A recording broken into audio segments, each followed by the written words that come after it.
Ассаламу алейкум хаммеге. Здравствуйте всем.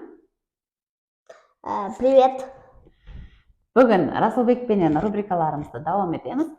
Бүгін және де разговорный темалардың біреуі болған моя семья, яғни менің шаңырағым деген теманы екеуміз азғантай сіздерге үйретуге харекет қыламыз. Бірінші сұрау жауап болады, яғни мен қарақалпақ тілінде сұраймын, Расылбек рус тілінде жауап береді. Һәм ізінде мен сұрауды рус тілінде сұраймын.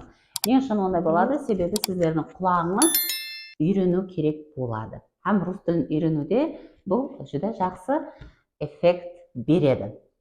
Расылбек, ата, Дедушка, апа, бабушка, так, Расылбек, ана, мама, әке, папа. Очень хорошо. Расылбек, үлкен ұл бала болса? Младший брат. Очень хорошо. Үлкен қыз бала болса? Младшая сестра. Очень хорошо. Так, ажапаң? Старшая сестра. Ажағаң? Старший брат. Очень хорошо. Так, папаңның ажағасы саған кім болады? Дядя. Очень хорошо. Так, папаңның ажапасы? Тетя. Очень хорошо. Так, менің ажағаларым саған кім болады? Дяди. Менің ажапаларым? Тети. Очень хорошо. Бұл ең керекті сөздер еді, яғни шаңырақтағы айтылатұғын, тез ісілетілетұғын. Әтібар берген болсаңыз, менің деп сұрадым, яғни мен бұл ұл перзентім, өзімнің перзентім болған үшін бұл мен тәріптен айталды. Сіздер қалеген адамға сол сөздерді істете аласыз, яғни өздеріңіз үшін анаңыздың ажағалары, ажапалары кім болса, соны тап сондай қылып айтасыз. Яғни рус тілінде дайлар һәм өзінің әкесінің аға інілерде дядя айтылады. Біздерде парқы бар. Һәм менің деп анаңыздың ажапа сіңлілері менен әкеңіздің ажапа қарындастары рус тілінде бірдей қылып айтылады.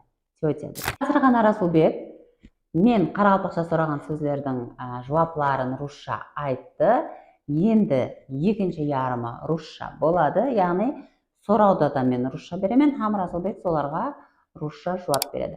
Диққатпен тыңлаймыз, һәм рус тілін һәм аудио қылып үйреніп алуға харекет етеміз. Расылбек, папа для тебя кто? Дедушка. Очень хорошо. Мама папы для тебя кто?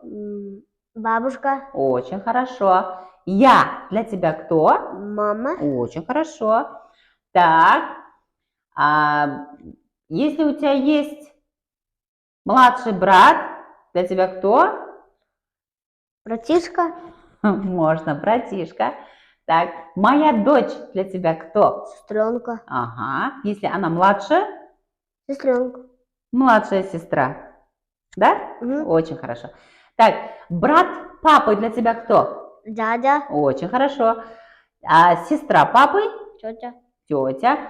Так, а мой брат для тебя кто? Дядя. Дядя, правильно. А моя сестра? Тетя. Очень хорошо. Тетя.